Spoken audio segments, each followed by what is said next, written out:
Dans des milliers de berceaux, des milliers de bouches pompent des sucettes.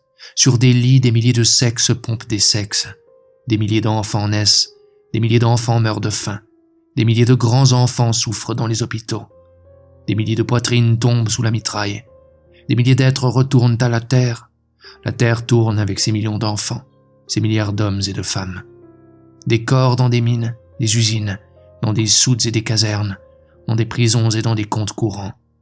Des corps qui se lèvent, qui se lavent, qui boivent, qui mangent, entassés dans le métro, dans le tram, qui s'engouffrent dans des ateliers, des banques, des vies qui s'annulent dans les moyens d'existence de vie qui n'existent pas.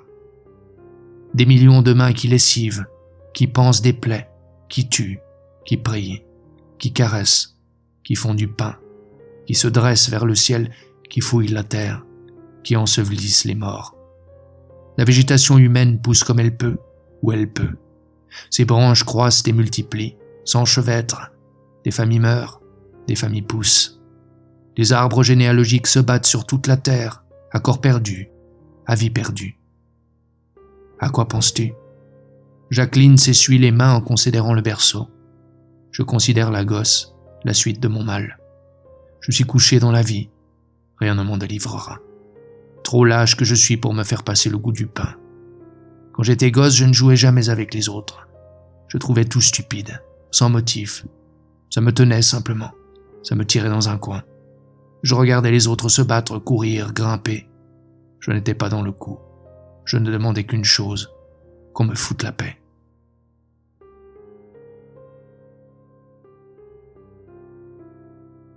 Toute la journée, je marche de bureau en bureau. Trempé, le nez collé à la fenêtre, je suis là à regarder le jour qui s'en va. Robert Reynaud, je suis né, pourquoi ? Je suis là, pourquoi ? Pour un peu, on me traînerait au tribunal sous l'inculpation de vagabondage. Messieurs, vous voilà réunis pour me juger.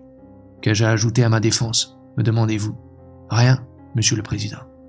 Ma cause est perdue d'avance. Vous me condamnerez sans appel. Vous représentez la société. Je ne représente qu'un individu sans argent, sans intérêt, un raté. Vous voyez que je n'ai pas droit à la parole.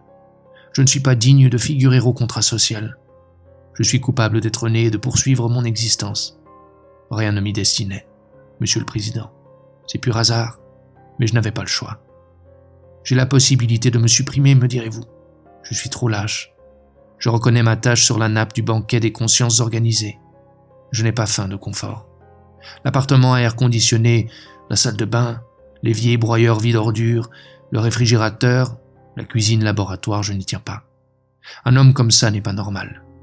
Il trouble la cadence du défilé de la production. La place du mauvais soldat est en prison. J'étais prisonnier de guerre, monsieur le président. Je sollicite la rigueur de votre jugement. J'en accepte par avance la conclusion puisque vous, représentant la société et sa loi, je ne puis vous accepter pour juge. Le policier qui m'a arrêté exerçait le droit de regard de la société. Il a fouillé mes papiers, découvert mon cahier de charges. Il n'a pas hésité. Sans profession, sans moyen d'existence, en prison. Me voilà. Coupable, j'avoue, monsieur le président, ni producteur ni consommateur.